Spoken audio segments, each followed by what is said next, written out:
First, thank you very much for invitation, Honorable Dr. Kardevan, my friends from different member states, and you employees of Hungarian Veterinary Service. I would like to present today how we have developed our surveillance, our food safety supervision, and competences shared in the sector in our country. Of course, prior to the accession of Poland to the European Union, the basis for the Polish veterinary legislation was the Act on Eradication of Animal Infectious Disease, testing of animals for slaughter, and examination of meat and on veterinary inspection. It was one act, covered almost everything. And of course, we had some regulations, implementing regulations, between others, organization of border controls, animal diseases subjected to eradication and eradication programs, system of labeling and meat and information to be placed on the labels, rules of organization of veterinary inspections, and specific rules for issuing health certificate.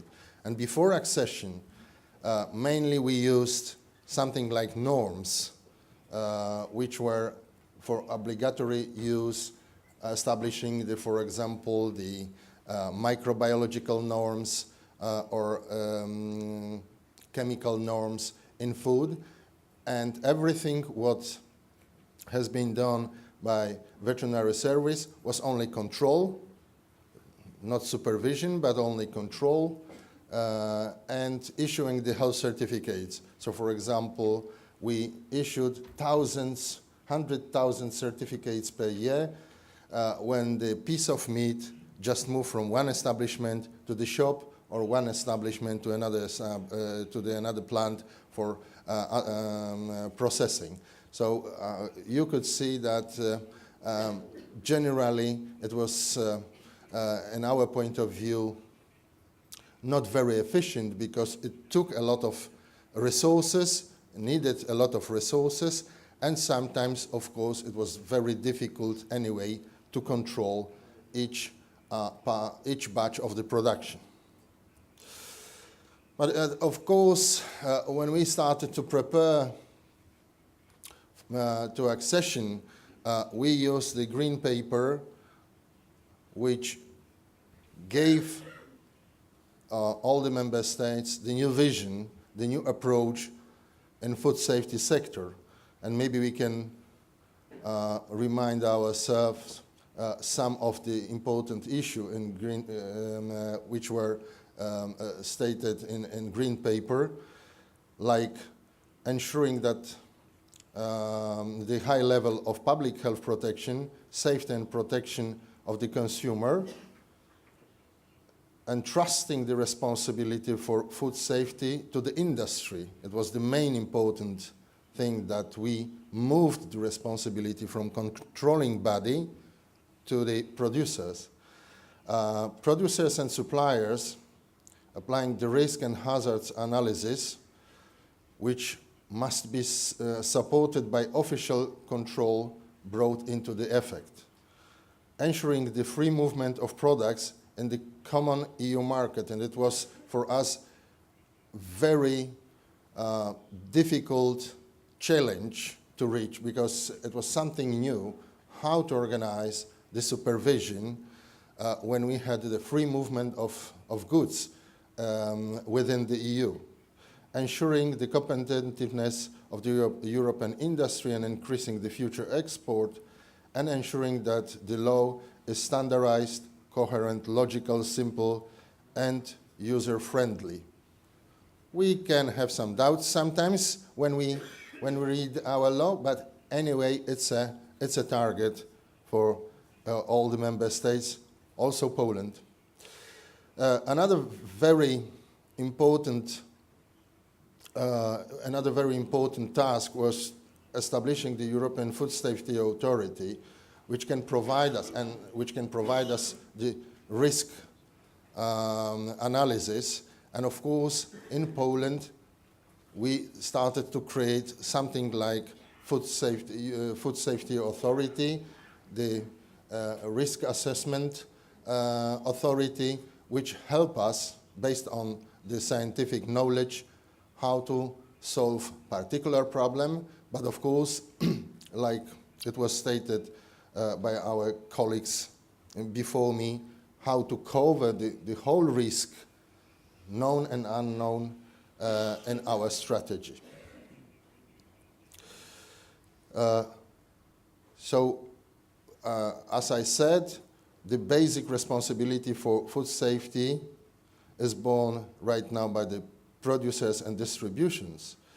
And law must cover all stages of the food chain from farm to fork, and it was also very important change in our approach to the food safety, because in the past, before EU, we divided many responsibilities between many institutions, and sometimes they were not coherently worked and collaborated each other.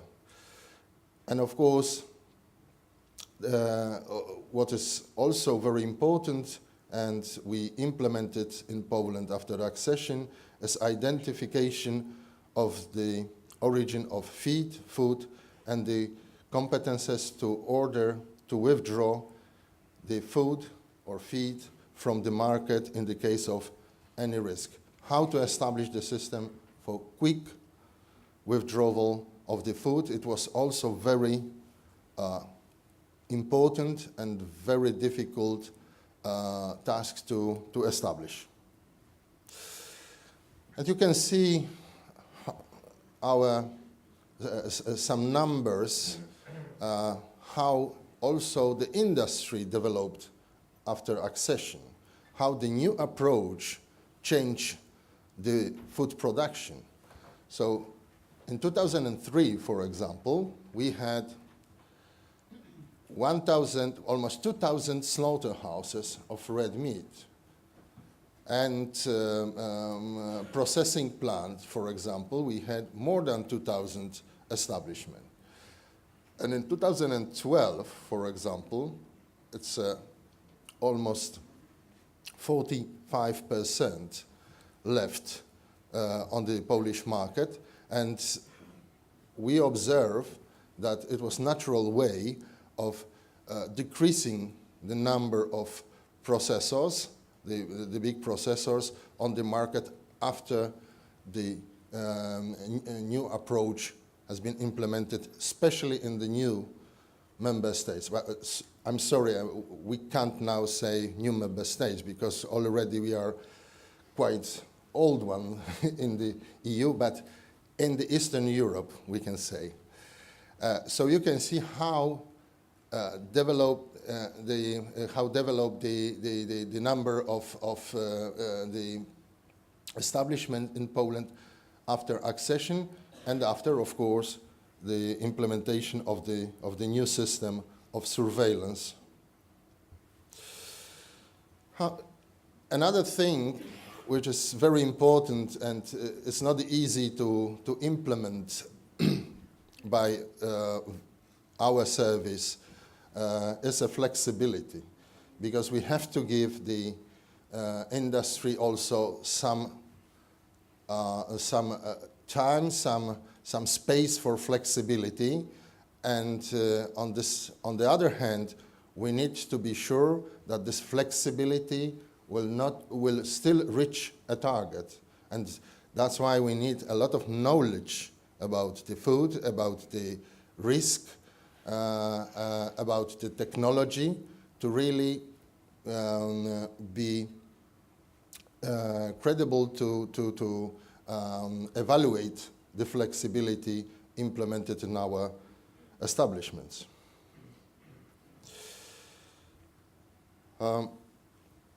Another very important issue was how to link the primary production with other steps of the food chain, because in the beginning everybody knew that it was not very important sometimes what we give our animals as a feed. Just we concentrated only on end products.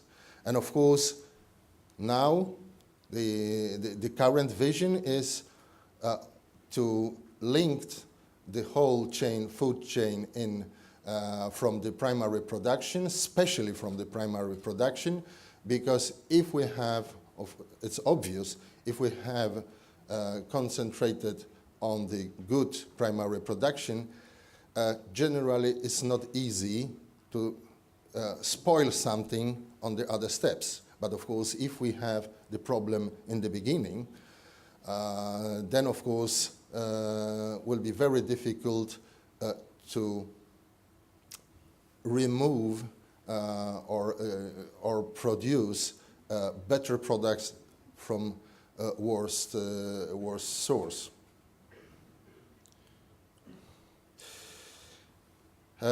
How to do it?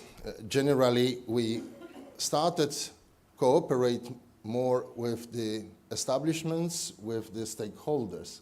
It was also something new that usually we controlled the plants, we controlled the farms as typical inspectors. There were no advising role in our approach, and since we joined the EU, we had to start collaborate with the food industry by trainings, and we have meetings. We train the stakeholders. We organize the conferences. We also are included in giving the opinions about the manuals addressed to processors from the sector of products of animal origin. And manuals usually are produced by associations of the producers, and we can evaluate those manuals, give them advices, and this is something really new for us as well as a new approach. And of course, we also, as a veterinary service, issue the instructions, guidelines, and manuals provided to the public on the General Veterinary Inspectorate website. What is now the new challenge is how to communicate those new instructions, guidelines to the public, because generally we realized that the website of General Veterinary Inspectorate very often is not feasible for consumers. You have to know the address, you have to be interested in. So maybe the communication by Facebook, it can be a new approach how to communicate with the people, because most of consumers now use communicators like Facebook, like Twitter, to share the knowledge, and maybe in the future it will be also task for the administration for sharing the information about the risk, about the solution, etc. Okay, and some data concerning the trends with regard to food poisoning and intestinal infections in Poland. So even there is a new approach, more flexible approach, you can see that the number of cases every year, we can say that are less and less. Of course, if you look at for example, salmonellosis, it's a huge difference. But of course, the nature doesn't respect the holes, we can say. So look, the new cases, of course, we can link it also with better diagnostic.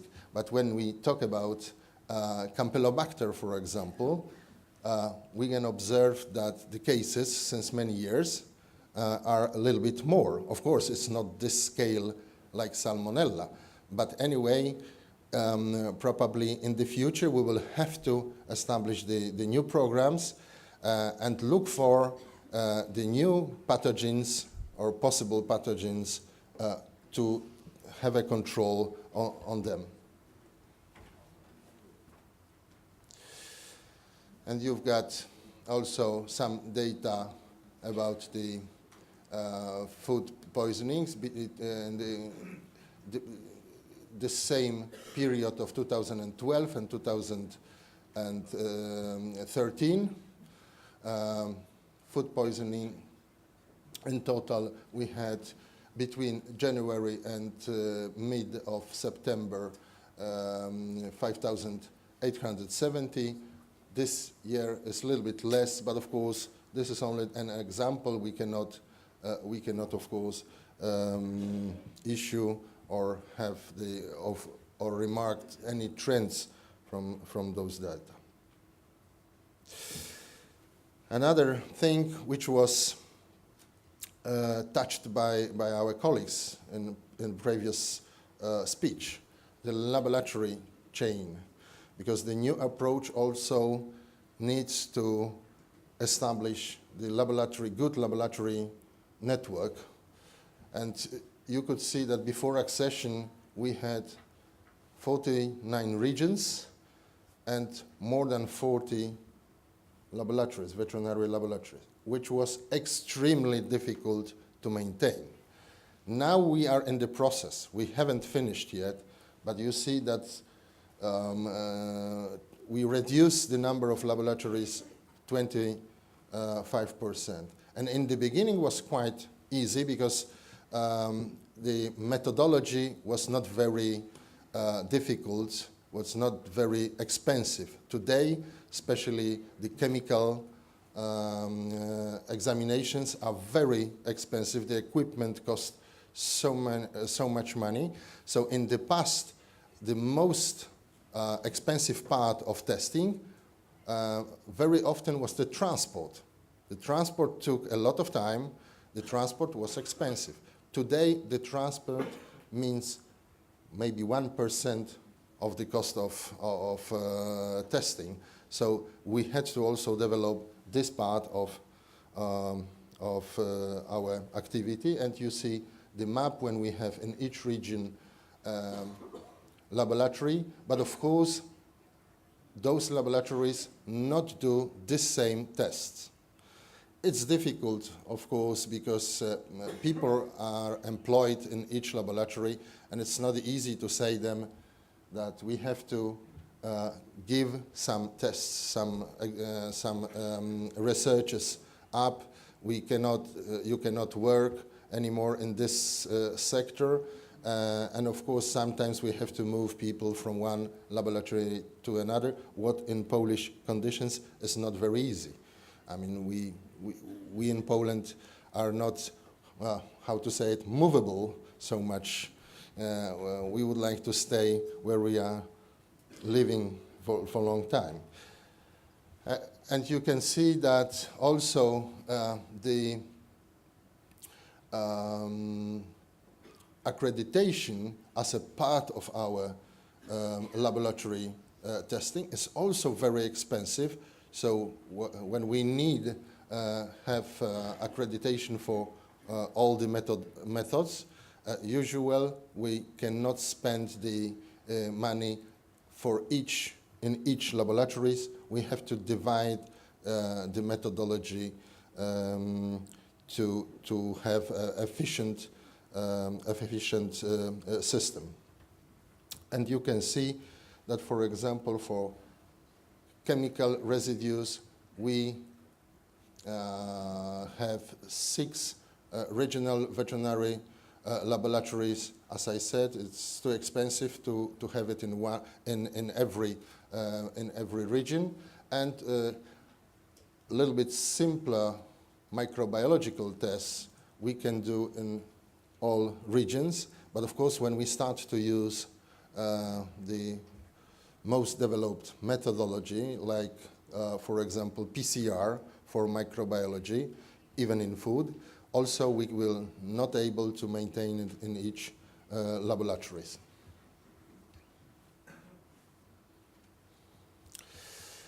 This is the just overview of the number of samples we test every year. So you can see that it's almost 90,000 samples we take. And this is also the question, how we should develop this system. How many samples should be enough? What we would like to prove, because of course we mainly have targeted samples, but anyway, having still a lot of numbers of establishment stakeholders, the number of samples taken every year, it's quite huge, and of course it's also, we have to count the efficiency, the financial efficiency of such system. And another data concerning the tests, especially this is the whole range of the food testing.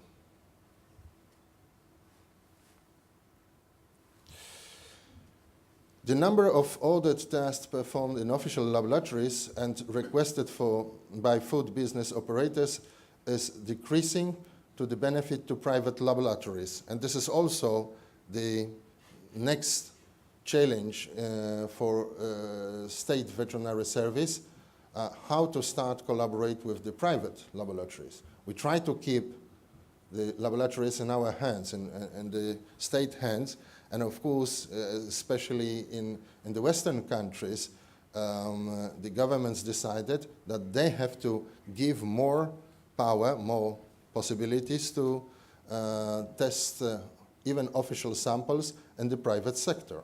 So the private laboratories have a possibility of obtaining the approval by Chief Veterinary Officer, which enhances their reliability and also allows to designate them if necessary for performing official tests. At the present, none of them is designated for this type of test, but this is the problem, what I said, that still we would like to keep, especially the official tests, in our hands. Maybe I will not talk about the approval criteria. Up to date, we've got 42 laboratories performing mostly microbiological tests of food for the private sector. Of course, they are not official laboratories, but of course they help the sector to perform the test. And the future, the government started to create a new law, and governments decided to create a new inspection. We will see how it will work and how it will finish this idea.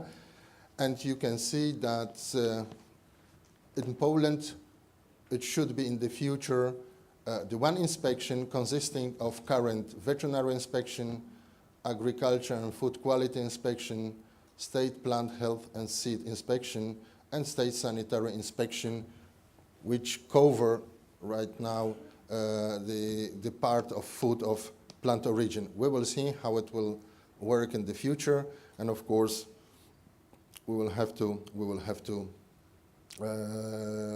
be prepared for the new situation.